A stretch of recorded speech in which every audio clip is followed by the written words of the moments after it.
आपल्या सुरेल आवाजाने अनेक दशक हिंदी, मराठी तसेच अनेक भाषातील गाण्यांनी प्रेक्षकांवर जादू करणारी सर्वांचीच लाडकी गायिका म्हणजे आशा भोसले. आजवर 20 भाषांमध्ये 12,000हून अधिक गाणी गाणाऱ्या आशा भोसले यांचा जन्म 8 सप्टेंबर 1933 मध्ये महाराष्ट्रातील सांगली येथे झाला. आशाताईंचा जन्म मराठी आणि कोकणी कुटुंबामध्ये झाला. दीनानाथ मंगेशकर आशाताईंचे वडील हे एक शास्त्रीय गायक आणि संगीतकार होते, तर त्यांची आई शेवंती एक गुजराती होत्या. आशाताईंचा जन्म एका संगीत परिवारात झाला. आशाताई अवघ्या 9 वर्षाच्या असताना त्यांच्या वडिलांचं निधन झालं आणि मग त्यांचं संपूर्ण कुटुंब पुण्याहून कोल्हापुरात आणि नंतर मुंबईमध्ये स्थायिक झालं. वडिलांचं निधन झाल्यावर घरातील सर्व जबाबदारी आशाताई यांची मोठी बहीण म्हणजे लता मंगेशकर यांच्यावर आली होती आणि आपल्या संपूर्ण कुटुंबाला हातभार लावण्यासाठी आशाजी आणि लताजी या दोघींनी मिळून चित्रपटांमध्ये गाणी गाणे आणि अभिनय करण्यास सुरुवात केली. पण हे सगळं करत असताना त्यांचं वैयक्तिक आयुष्य मात्र अनेक खाचाखळगांनी भरलेलं होतं. करिअर करण्याच्या वयात एकीकडे करिअर घडत होतं, पण दुसरीकडे मात्र वैयक्तिक पातळीवर आशाताईंचा वेगळा संघर्ष सुरू होता. आज आपल्या आवाजामुळे लाखो लोकांच्या गळ्यातील ताईत बनलेल्या आशाताई अशा अनेक प्रसंगातून गेल्या आहेत ज्याची आजची पिढी विचार देखील करू शकत नाही. गाणं, प्रसिद्धी, वैयक्तिक आयुष्य, कुटुंब, डिप्रेशन ते सक्सेसफुल हॉटेल व्यावसायिक असलेल्या आशाताईंचा प्रवास आज आपण या व्हिडिओमध्ये जाणून घेणार आहोत. आशा भोसले आज कितीही मोठ्या दिग्गज गायिका असल्या तरी आजन्म स्वरसम्राज्ञी दिवंगत लता मंगेशकर यांची लहान बहीण आणि पंडित मास्टर दीनानाथ मंगेशकर यांची कन्या ही 2 नावं त्यांच्या कायम पाठीशी राहिली. आशाताईंना देखील याचा कायमच अभिमान वाटला आहे. वडिलांच्या निधनानंतर कुटुंबाची संपूर्ण जबाबदारी लता दिदींनी तर घेतली. दिदींना साथ मिळावी म्हणून आशाताईंनी देखील गायकी सुरू केली. गाणं जन्मापासून गळ्यात होतच, मात्र मोठ्या मंचावर ते अजून आलं नव्हतं. आशाताईंच्या आवाजाचा गोडवा जसा जसा पसरत गेला तसा तसा वैयक्तिक आयुष्यातील अडचणी देखील दिवसेंदिवस वाढत गेल्या. एक काळ असा होता जेव्हा लता दिदींचं करिअर एका महत्वाच्या टप्प्यावर सुरू होतं. दिदींची लोकप्रियता वाढू लागली होती, त्यामुळे बाकीच्या जबाबदाऱ्या सांभाळण्यासाठी दिदींनी एक पीए ठेवला ज्याचं नाव होतं गणपतराव भोसले. भोसले दिदींची बाहेरची सगळे काम पाहायचे, अनेकदा ते घरी देखील यायचे. दरम्यान भोसले आणि आशाताईंची ओळख वाढली आणि त्यांच्यात प्रेम निर्माण झालं. गोष्टी एवढ्या पुढे गेल्या की त्या लग्नापर्यंत पोहोचल्या.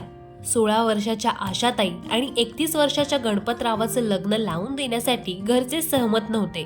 दिदींनी देखील आशाताईंना अनेकदा समजवण्याचा प्रयत्न केला, मात्र आशाताई आणि भोसले यांनी निर्णय घेतला आणि घरातून पळून जाऊन लग्न केलं.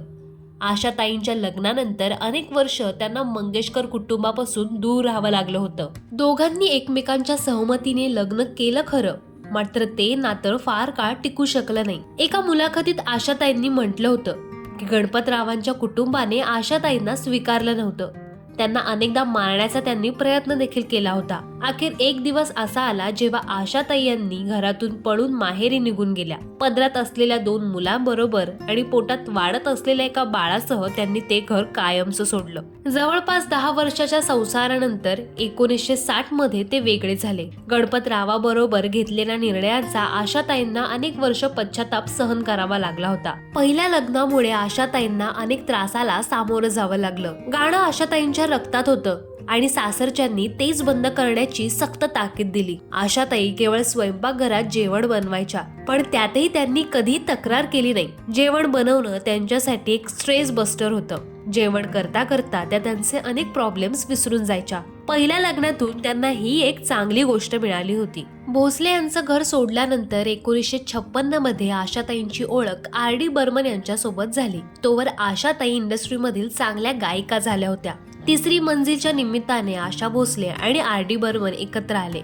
आर.डी. बर्मन यांच्यासोबत आशाताईंनी अनेक सुपर हिट गाणी इंडस्ट्रीला दिली. ही जोडी संगीत क्षेत्रात पूर्णपणे हिट ठरली. या काळात दोघेही एकमेकांच्या जवळ येऊ लागले आणि त्यांनी लग्न करण्याचा निर्णय घेतला. पण त्या नात्यात आशा यांचं वय, पहिल्या पतीपासून विभक्त होणं आणि 3 मुलांची आई असणं या सर्व गोष्टी यांच्या प्रेमाच्या मार्गात कठीण ठरत होत्या. आर.डी. बर्मन स्वतः देखील घटस्फोटित होते आणि आशासोबत त्यांचं प्रेमाचं नातं निर्माण करायचं होतं, पण त्या नात्यास त्यांच्या आईचा कडाडून विरोध होता. जेव्हा आर.डी. बर्मन यांनी लग्नाची परवानगी मागितली होती तेव्हा त्यांच्या आईने उत्तर दिलं होतं की मी जिवंत आहे तोपर्यंत हे लग्न होऊ शकत नाही. तुला हवं असल्यास माझ्या मृतदेहावरून जाऊन आशा भोसलेला या घरात आणू शकतोस. रिपोर्टनुसार आशा भोसले यांच्या वयावरून हा विरोध होत होता, कारण आशा भोसले या आर.डी. बर्मन यांच्याहून 6 वर्षांनी मोठ्या होत्या. दरम्यान आईचे हे हृदयद्रावक विधान ऐकल्यानंतर पंचमदा शांतपणे तिथून निघून गेले. अखेर 1980 मध्ये या दोघांनीही लग्न केलं.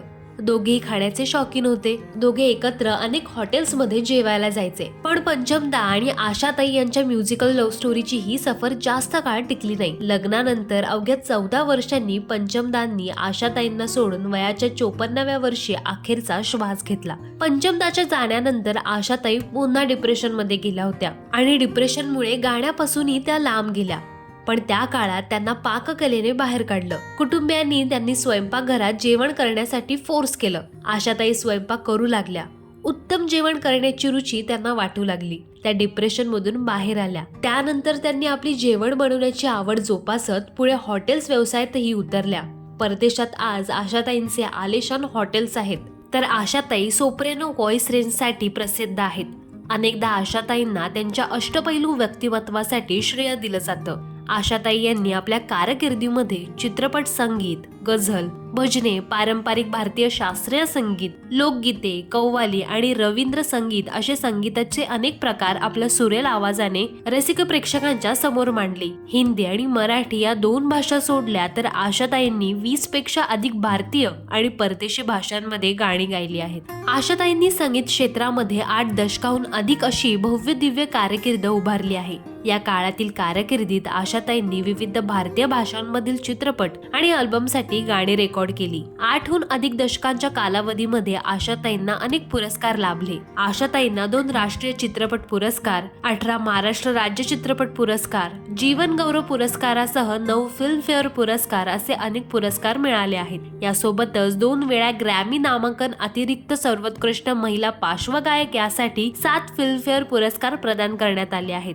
सन 2000 मध्ये आशाताईंना चित्रपट क्षेत्रातील भारतातील सर्वोच्च मानला जाणारा दादासाहेब फाळके पुरस्काराने सन्मानित करण्यात आलं होतं. तर 2008 मध्ये आशाताईंना भारत सरकारद्वारे पद्मविभूषण देशाचा सर्वोच्च दुसरा नागरी सन्मान देऊन सन्मानित करण्यात आलं. या व्यतिरिक्त आशाताईंचं एकेरी सर्वाधिक स्टुडिओ रेकॉर्डिंगसाठी गिनीज वर्ल्ड रेकॉर्ड मध्ये नाव नोंदवण्यात आलं आहे. आशाताईंची गाण्याची रेंज ही फारच अप्रतिम आणि वेगळी आहे. अगदी नाचरे मोरा, दिव्य स्वातंत्र्य रवी, तन्हा तन्हा यहाँ पर जीना, जीवलगा राहिले रे दूर माझे घर, रंग दे मुझे रंग दे, सांजे ये गोकुळी, जानम समजा करो ही रेंज अप्रतिम आणि अफाट आहे. वर्सटॅलिटीचं उत्तम उदाहरण म्हणजे आशाताई भोसले. आशाताईंचं भारतीय संगीत क्षेत्रात असणारं स्थान हे न बदलणारं आहे.